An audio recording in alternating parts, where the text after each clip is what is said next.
अस्सलामुअलैकुम। आज मैं आप लोग के साथ शेयर करने वाली हूँ परफेक्ट गुलाब जामुन की रेसिपी, जिसको हमने बग़ैर खोए, बग़ैर अंडे और सूजी के बनाए हैं और अंदर से ये बहुत सॉफ्ट और बग़ैर लम्स के हैं। देखें शुगर सिरप भी इन्होंने कितने अच्छे से एब्जॉर्ब किया है ना ख़ास बात। तो आइए इसको बनाना शुरू करते हैं। इसके अंदर बहुत सारी टिप्स हैं जिनको आप फॉलो करेंगे तो आप भी बिल्कुल परफेक्ट गुलाब जामुन घर में बना सकते हैं। बस आपने वीडियो एंड तक देखनी है। तो आइए इस रेसिपी को बनाना स्टार्ट करते हैं। अगर आप लोग उससे पहले हमारे चैनल पे नए हैं तो प्लीज़ इसको सब्सक्राइब कर दें। इससे मेरी हर न्यू वीडियो का नोटिफिकेशन आप लोगों को सबसे पहले देखने को मिलेगा। सबसे पहले हम इसकी चाशनी बना लेते हैं। चाशनी बनाने के लिए हमने 2 कप चीनी का इस्तेमाल किया है। चाशनी जो है वो आपने थोड़ी ज़्यादा ही बनानी है, इतनी कि हम जब गुलाब जामुन डालें वो अच्छे से डूब जाएं। चीनी ऐड करने के बाद हम इसके अंदर 2 कप पानी के ऐड कर देंगे। गुलाब जामुन की चाशनी बनाना बहुत आसान है क्योंकि हमें इसके अंदर 1 तार या फिर 2 तार का शीरा नहीं बनाना होता। अब साइड्स में जो चीनी क्रिस्टलाइज होने लगती है उसको हम ख़त्म करने के लिए लीमू का इस्तेमाल करेंगे। 1 टीस्पून लेमन जूस का इस्तेमाल करेंगे। इससे साइड्स में जितनी भी चीनी लग जाती है वो हमारे गुलाब जामुन को ख़राब कर सकती है, तो आपने इसका इस्तेमाल लाजमी करना है। ये ऐड करने के बाद आपने चीनी को मेल्ट करना है और मुस्तकिल चमचा चलाते रहना है ताकि चीनी जो है वो नीचे ना लगे। जब चीनी हल्की हल्की मेल्ट होना स्टार्ट हो जाए तो हमने इसके अंदर 4 से 5 इलायची को खोल के ऐड कर दिया ताकि अच्छा फ्लेवर आए। आप चाहें तो इलायची का पाउडर भी शामिल कर सकते हैं। इलायची शामिल करने के बाद हम इसके अंदर 2 पिंच के करीब येलो फूड कलर का ऐड करेंगे, जिससे हमारा चाशनी का कलर जो है वो बिल्कुल वैसे ही आएगा जैसे हलवाइयों की शॉप पे होता है।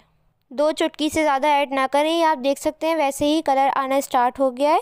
तो अब हम इसको डालने के बाद इसको एक बॉयल आने तक पकाएंगे। अगर चाशनी बनाते वक्त इस तरह से ऊपर इसका मैल आ जाए, इस तरह से झाग की फॉर्म में आ जाए, तो आपने ये स्पून की मदद से उतार लेने हैं ताकि आपकी चाशनी बिल्कुल क्लीन तैयार हो। 2 से 3 बॉयल आने के बाद हम इसके अंदर मार्केट वाली खुशबू लाने के लिए 1 टेबल स्पून रोज़ वाटर का ऐड कर देंगे, यानी कि अर्के गुलाब। अगर आप चाहें तो इसको स्किप भी कर सकते हैं। इसको डालने के बाद आपने 2 से 3 मिनट और पकाना है इसको। तकरीबन 5 मिनट मैंने इसको पकाया है। और आपको कैसे पता चलेगा कि हमारी चाशनी तैयार हो गई है? आपने इसको फिंगर में लेना है और आपको इस तरह से फ़ील होगा जैसे ऑयल हो, और लेकिन आपको चिपचिपा फ़ील लाजमी होना चाहिए। तो इस तरह से आपकी चाशनी बन के तैयार हो जाएगी। अब मैं इसको साइड पे रख दूँगी, फ्लेम को बंद कर दूँगी। अब हम अपना इंस्टेंट खोया तैयार करते हैं, क्योंकि मैंने आपको बताया हम बग़ैर खोए के बना रहे हैं। तो घर पर कैसे तैयार करेंगे उसके लिए आपने एक पैन के अंदर हाफ़ कप जो है वो दूध डालना है। फ्लेम जो है वो मैंने अभी बंद किया हुआ है। खोए के अंदर फ़ैट देने के लिए हम इसके अंदर 2 टेबल स्पून देसी घी ऐड करेंगे। आप चाहें तो नॉर्मल घी भी ऐड कर सकते हैं, बनास्पति, लेकिन देसी घी में इसका फ्लेवर ज़्यादा आएगा। हम इसके अंदर मिल्क पाउडर ऐड करेंगे तो हमें फ़ैट का कंटेंट बढ़ाने के लिए ये लाजमी ऐड करना पड़ेगा। कोशिश कीजिएगा कि पैन जो है वो नॉन स्टिक हो, वरना आप कोई से भी काम चला सकते हैं। तो अभी फ्लेम जो है वो बंद है और हम इसको पहले हल्का सा मिक्स कर लेंगे। अगर आप फ्लेम को ऑन कर देंगे तो इस पॉइंट पे दूध जो है वो आपका फट जाएगा, कर्डल फॉर्म में आ जाएगा। 1 कप मिल्क पाउडर ऐड करेंगे। ये मैंने मेजरिंग कप से मेजर किया है। इसके अंदर मैंने नीडो का इस्तेमाल किया है। आप कोई और मिल्क वाइटनर यूज़ ना कीजिएगा, वरना उससे आपके गुलाब जामुन अच्छे नहीं बनेंगे। अब हम इसको अच्छा सा एक बैटर बना लेंगे जिसमें कि लम्स ना हो। अभी मैंने फ्लेम को ऑन नहीं किया। अगर आपको दूध कम लगे तो आप दूध और ऐड कर दें कि इतना लिक्विड ही हो जाए। अब हमने फ्लेम को ऑन कर दिया है और अब हम इसको मुस्तकिल चमचा चलाते हुए पकाएंगे। अगर ये लग गया तो आपके गुलाब जामुन सही नहीं बनेंगे। फ्लेम जो है वो बिल्कुल लो पे रखा हुआ है हमने, और आपने इसको बिल्कुल थिक होने तक पकाना है। 3 से 4 मिनट के अंदर ये बन के तैयार हो जाएगा। अभी आपको लग रहा होगा कि इसके अंदर बहुत सारी गुठलियाँ हैं, तो आपको इसकी फ़िक्र करने की ज़रूरत नहीं है। ये थोड़ी देर में ही सही हो जाएगा और खोए की फॉर्म में आना स्टार्ट हो जाएगा। लेकिन आपने स्पून को नहीं रोकना, बिल्कुल मुस्तकिल चलाते रहना है, वरना ये नीचे फ़ौरन लग जाएगा। अब ये देखें इकट्ठा होना स्टार्ट हो गया और खोए की फॉर्म में आ गया है। कैसे पता चलेगा कि ये तैयार हो गया है? जब ये अपनी साइड्स जो है वो छोड़ दे और एक ही फॉर्म में आ जाए डो की तरह। तो ये देखें इस तरह से ये साइड्स छोड़ने लगा है और इसके अंदर से थोड़ा सा घी भी रिलीज़ होगा। अभी ये पूरा तैयार नहीं हुआ है, ये नीचे थोड़ा थोड़ा लग रहा है, तो हम इसको मज़ीद 1 मिनट और पकाएंगे। जब ये बिल्कुल साइड्स छोड़ दे तो इस तरह से हमारा खोया इंस्टेंट बन के तैयार हो जाएगा 5 मिनट के अंदर अंदर। आपने इसको इतना ठंडा करना है कि आपकी उंगलियां जो है वो बर्दाश्त कर लें। फिर आपने इसके अंदर 2 टेबल स्पून मैदा ऐड करना है। अभी हमारा जो खोया है वो थोड़ा गर्म ही है। मैदा ऐड करने के बाद मैंने इसके अंदर बेकिंग पाउडर ऐड किया, half tea spoon. Baking soda add नहीं करिएगा, उससे हमारे गुलाब जामुन फट जाएंगे। अब हम इसके अंदर 1 टेबल स्पून दूध का ऐड करेंगे, इससे ज़्यादा ऐड नहीं कीजिएगा, लेकिन आपने इसके अंदर लाजमी ऐड करना है 1 टेबल स्पून।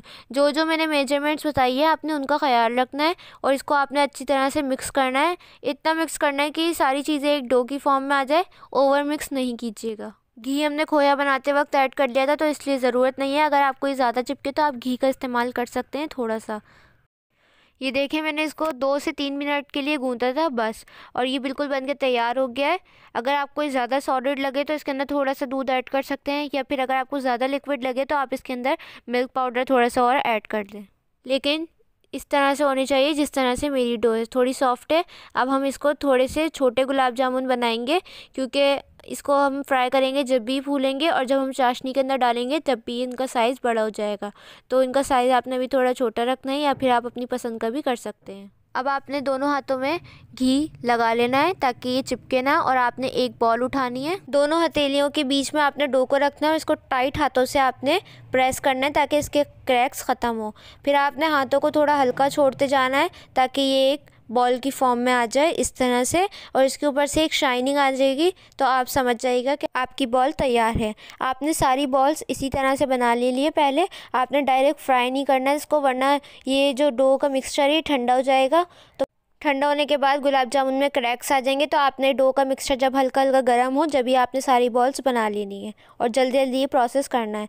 तो देखिए, दूसरी बॉल भी मैंने टाइट हाथों से बनाई और फिर हमने इसको स्लो स्लो करते करते एक बॉल की फॉर्म में दे दिया। तो इस तरह से हमने सारी बॉल्स तैयार कर ली हैं। अब हम इसको फ्राई करते हैं।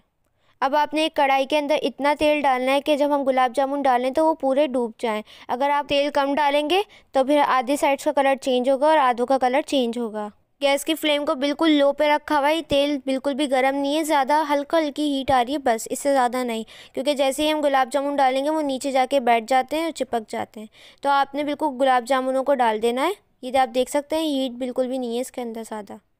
कढ़ाई को आपने ओवरलोड नहीं कर देना, बस थोड़े से मैंने गुलाब जामुन अभी बचा लिए हैं, उनको मैं बाद में फ्राई करूँगी। तो अब आपने देखना है ये बिल्कुल अभी नीचे बैठे हुए हैं, और आपने साइड से स्पून चलाते जाना है, इनको टच नहीं करना। इतना कि ऑयल आपने चलाना है तो ये खुद ही मूव करें। अगर ये नहीं चलाएंगे आप तो ये फिर नीचे बैठ के चिपक जाएंगे। तो आपने तेल को चलाना है बस इस तरह से, और ये देखें ये ऊपर आना स्टार्ट हो गए हैं। जब ये फ्राई होना स्टार्ट होंगे तो ये खुद ही ऊपर आ जाएंगे। तो ये देखें ये बड़े साइज़ होने लग गए इनका, क्योंकि हमने बेकिंग पाउडर ऐड किया है इसके अंदर। और गैस की फ्लेम को मैंने मीडियम पे रखा हुआ है, अभी मीडियम टू लो बस। और ये देखिए इनका कलर चेंज होना स्टार्ट हो गया है। तो आपने मुस्तकिल इसको इस तरह से चलाते जाना है ताकि हर साइड से इसका कलर बिल्कुल परफेक्ट आए। इनका कलर चेंज होना स्टार्ट हो गया है। आप चाहें तो इस पॉइंट पे निकाल सकते हैं, लेकिन मुझे थोड़ा डार्क पसंद है तो मैं इसको और फ्राई करूँगी इस तरह से। जितना कलर मुझे चाहिए था वो आ गया है। आप चाहें तो इसको और भी ब्राउन कर सकते हैं, लेकिन ये मुझे बिल्कुल परफेक्ट लग रहा है। अब हम इनको ऑयल से निकाल के डायरेक्ट गरम चाशनी के अंदर डाल देंगे। चाशनी को मैंने गरम कर लिया था इतना कि ये बिल्कुल बॉयल हो गई थी। फिर हमने इसको गरम को ही इसके अंदर ऐड कर देना है। चाशनी आपकी बिल्कुल भी ठंडी नहीं होनी चाहिए, और गुलाब जामुन भी आपके गर्म होने चाहिए, फिर वो जल्दी चाशनी को एब्जॉर्ब करते हैं। अभी ये बिल्कुल ऊपर ऊपर हैं, जब आप इनको डिप कर देंगे तो ये चाशनी पीना स्टार्ट करेंगे, फिर ये खुद ही नीचे बैठ जाएंगे। जब तक हम बाकी के गुलाब जामुन भी फ्राई कर देते हैं, और इनको फ़ौरन कवर करके आपने रख देना है। यहाँ पे हमने बाकी के गुलाब जामुन भी फ्राई कर लिए हैं, और ये आप धुआं देख सकते हैं। मेरी चाशनी बहुत ज़्यादा गर्म है, तो आपने ये बाकी के गुलाब जामुन भी ऐड करके इनको अच्छे से डिप कर देना है चाशनी के अंदर। आप चाहें तो बेटर रिज़ल्ट के लिए आप इसको दोबारा से चूल्हे पे रख सकते हैं गुलाब जामुन ऐड करने के बाद, और एक बॉयल आने के बाद आपने फ्लेम को बंद करके अब आपने इसको 2 घंटे के लिए छोड़ देना है। ये देखें जो पहले गुलाब जामुन डाले थे ये कितने सॉफ्ट हो गए हैं, लेकिन हम इनको मज़ीद 2 घंटे के लिए छोड़ेंगे ताकि ये अच्छे से चाशनी को एब्जॉर्ब कर लें और हमारे गुलाब जामुन बिल्कुल परफेक्ट बन के तैयार हों। तो अब हम इसको कवर करके 2 घंटे के लिए या फिर 3 घंटे के लिए, या फिर आप चाहें तो ओवरनाइट भी इसको छोड़ सकते हैं। 3 घंटे मैंने इनको चाशनी के अंदर रखा था और हमारे गुलाब जामुन बनके तैयार हो चुके हैं। अब हम इनको सर्व करते हैं। बहुत ज़्यादा सॉफ्ट है ये, और इन्होंने चाशनी भी अच्छे से पी लिया है। अभी मैं आपको इसको कट करके भी दिखाऊंगी। थोड़ी सी चाशनी हम इसके ऊपर से ऐड करेंगे।